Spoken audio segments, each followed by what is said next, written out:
রিকশার শহর ঢাকা। শৈল্পিক সৌন্দর্য নিয়ে ১৯১৯ সালে চট্টগ্রামে প্রথম রিকশার আগমন ঘটে। ঢাকার পিচঢালা পথে ১৯৩৮ সালে প্রথম রিকশা চলতে দেখা যায়। পুরনো ঢাকার সূত্রাপুরের জৈনক জমিদার সর্বপ্রথম ঢাকায় রিকশা আনেন। একসময় রিকশার চল ছিল জাঁকজমক। সিটি কর্পোরেশনের হিসাব মতে রাজধানীর রিকশার সংখ্যা প্রায় ৭৬,০০০।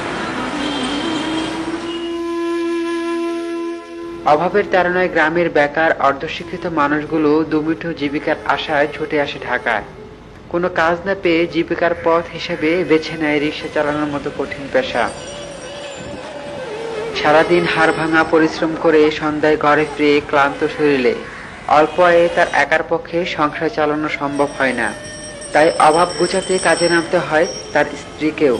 সে কাজ নেয় কোনো বাড়িতে, না হয় কোনো গার্মেন্টস ফ্যাক্টরিতে। অভাবের তাড়নায় ছেলে মেয়েগুলো থেকে যায় অশিক্ষিত। একদিন তারা হয়ে যায় বাবার মতো রিকশাওয়ালা। আর এভাবেই চলতে থাকে তাদের জীবনচক্র।